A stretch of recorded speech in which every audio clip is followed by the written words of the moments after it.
ओम गुरु सत्ताय नमः। गायत्री महाविज्ञान तृतीय भाग। लेखक परम पूज्य गुरुदेव वेदमूर्ति तपोनिष्ठ पंडित श्री राम शर्मा आचार्य। आइए पढ़ते हैं, सुनते हैं और समझने का प्रयास करते हैं। गायत्री मंत्र के साथ स्वाध्याय शुरू करते हैं। ओम भूर्भुवः स्वः तत्सवितुर्वरेण्यं भर्गो देवस्य धीमहि धियो यो नः प्रचोदयात्। कला साधना। कला का अर्थ है किरण, प्रकाश। यूं तो अत्यंत सूक्ष्म है, उस पर सूक्ष्मता का ऐसा समूह जो हमें एक निश्चित प्रकार का अनुभव करावे, कला कहलाता है। सूर्य से निकलकर अत्यंत सूक्ष्म प्रकाश तरंगे भूतल पर आती है, उनका एक समूह ही इस योग्य बन पाता है कि नेत्रों से उसका अनुभव किया जा सके। सूर्य किरणों के 7 रंग प्रसिद्ध है।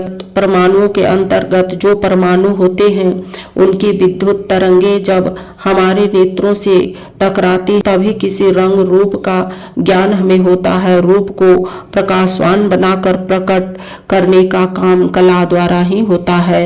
कलाएं 2 प्रकार की होती है, पहला आपती, दूसरा व्याप्ति। आपती किरणें वे हैं जो प्रकृति के अणुओं से प्रस्फुटित होती हैं। व्याप्ति वे हैं जो पुरुष के अंतराल से आविर्भूत होती है। इन्हें तेजस भी कहते हैं। वस्तुएं 5 तत्वों से बनी हुई होती है, इसलिए परमाणु से निकलने वाली किरणें अपने प्रधान तत्व की विशेषता भी साथ लिए होती है। वह विशेषता रंग द्वारा पहचानी जाती है। किसी वस्तु का प्राकृतिक रंग देखकर यह बताया जा सकता है कि इन 5 तत्वों में कौन सा तत्व किस मात्रा में विद्यमान है। व्याप्ति कला किसी मनुष्य के तेजस से परिलक्षित होती है। यह तेजस मुख के आसपास प्रकाश मंडल की तरह विशेष रूप से फैला होता है। यूं तो यह सारे शरीर के आसपास प्रकाशित रहता है। इसे अंग्रेजी में ऑरा और संस्कृत में तेजोवल्य कहते हैं। देवताओं के चित्र में उनके मुख के आसपास एक प्रकाश का गोला सा चित्रित होता है। यह उनकी कला का ही चिन्ह है। अवतारों के संबंध में उनकी शक्ति का माप उनकी कथित कलाओं से किया जाता है। परशुराम जी में 3, रामचंद्र जी में 12, कृष्ण में 16 कलाएं बताई गई है। इसका तात्पर्य यह है कि उनमें साधारण मात्र से इतनी गुणी आत्मिक शक्ति थी। सूक्ष्मदर्शी लोग किसी व्यक्ति या वस्तु की आंतरिक स्थिति का पता उनके तेजोवल्य और रंग रूप, चमक और चैतन्यता को देखकर मालूम कर लेते हैं। कला विद्या की जिससे जानकारी है, वह भूमि के अंतर्गत छिपे हुए पदार्थों को, वस्तुओं के अंतर्गत छिपे हुए गुण, प्रभाव एवं महत्वों को आसानी से जान लेता है। किसी मनुष्य में कितनी कलाएं हैं, उसमें क्या क्या शारीरिक, मानसिक एवं आत्मिक विशेषताएं हैं तथा किन किन गुण, दोष, योग्यताओं, सामर्थ्यों की उनमें कितनी न्यूनाधिकता है, यह सहज ही पता चल जाता है। इस जानकारी के होने से किसी व्यक्ति से समुचित संबंध रखना सरल हो जाता है। कला विज्ञान का ज्ञाता अपने शरीर की सात्विक न्यूनाधिकता का पता लगाकर इसे आत्मबल से ही सुधार सकता है और अपनी कलाओं में समुचित संशोधन, परिमार्जन एवं विकास कर सकता है। कला ही सामर्थ्य है। अपनी आत्मिक सामर्थ्य का, आत्मिक उन्नति का माप कलाओं की परीक्षा करके प्रकट हो जाता है और साधक यह निश्चित कर सकता है कि उन्नति हो रही है या नहीं, उसे संतोषजनक सफलता मिल रही है या नहीं। सब ओर से चित्त हटाकर नेत्र बंद करके भ्रिकुटी के मध्य भाग में ध्यान एकत्रित करने से मस्तिष्क में तथा उसके आसपास रंग बिरंगी धजियाम, चिंदियाम तथा तितलियाम सी उड़ती दिखाई पड़ती है। इनके रंगों का आधार तत्वों पर निर्भर होता है। पृथ्वी तत्व का रंग पीला, जल को श्वेत, अग्नि का लाल, वायु का हरा, आकाश का नीला होता है। जिस रंग की झिलमिल होती है, उसी के आधार पर यह जाना जा सकता है कि इस समय हम में किन तत्वों की अधिकता और किन की न्यूनता है। प्रत्येक रंग में अपनी अपनी विशेषता होती है।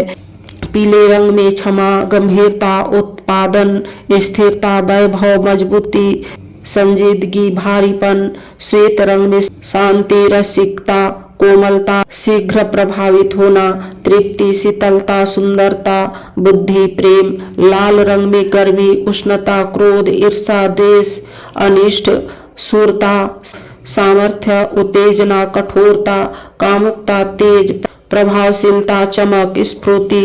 हरे रंग में चंचलता, कल्पना, स्वप्नशीलता, जकड़ना, दर्द, अपहरण, धूर्तता, गतिशीलता, विनोद, प्रगतिशीलता, प्राण पोषण, परिवर्तन। नीले रंग में विचारशीलता, बुद्धि, सूक्ष्मता, विस्तार, सात्विकता, प्रेरणा, व्यापकता, संशोधन, संवर्धन, सिंचन, आकर्षण आदि गुण होते हैं। जड़ या चेतन किसी भी पदार्थ के प्रकट रंग एवं उससे निकलने वाली सूक्ष्म प्रकाश ज्योति से यह जाना जा सकता है कि इस वस्तु या प्राणी का गुण, स्वभाव एवं प्रभाव कैसा हो सकता है। साधारणतः यह 5 तत्वों की कला है जिनके द्वारा यह कार्य हो सकता है। पहला, व्यक्तियों तथा पदार्थों की आंतरिक स्थिति को समझना। दूसरा, अपने शारीरिक तथा मानसिक क्षेत्र में असंतुलित किसी गुण दोष को संतुलित करना। तीसरा, दूसरों के शारीरिक तथा मन की विकृतियों का संशोधन करके सुव्यवस्था स्थापित करना। चौथा, तत्वों मूल आधार पर पहुंचकर तत्वों की गतिविधि तथा क्रिया पद्धति को जानना। पांचवा, तत्वों पर अधिकार करके सांसारिक पदार्थों का निर्माण, पोषण तथा विनाश करना। यह उपरोक्त 5 लाभ ऐसे हैं जिनकी व्यवस्था की जाए तो वे रिद्धि सिद्धियों के समान आश्चर्यजनक प्रतीत होंगे।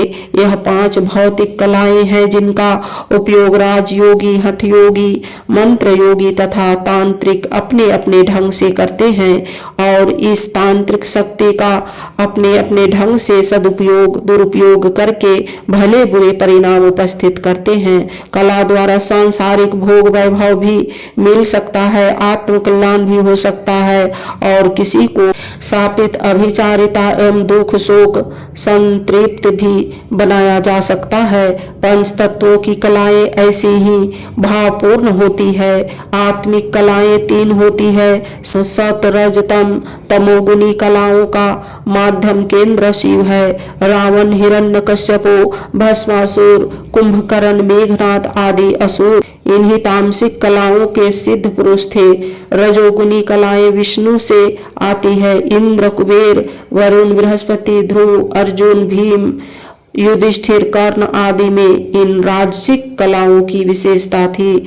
सतोगुनी सिद्धाम ब्रह्मा से आविर्भूत होती है। व्यास, वशिष्ठ, अत्रि, बुध, महावीर, ईसा, गांधी आदि ने सात्विकता केंद्र से ही शक्ति प्राप्त की थी। आत्मिक कलाओं की साधना गायत्री योग के अंतर्गत ग्रंथि भेद द्वारा होती है।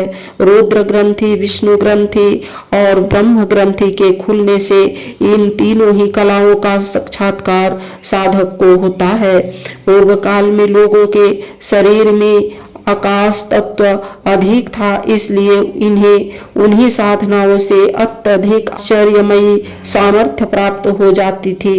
पर आज के युग में जन समुदाय के शरीर पे पृथ्वी तत्व प्रधान है, इसलिए अनिमा, महिमा आदि तो नहीं, पर सत, रज, तम की शक्तियों की अधिकता से अब भी आश्चर्यजनक हित साधना हो सकता है। आज के वीडियो में इतना ही। अगले वीडियो में 5 कलाओं द्वारा सात्विक साधना को पढ़ेंगे और समझेंगे। लाइक, सब्सक्राइब और शेयर करें। धन्यवाद। ओम शांति।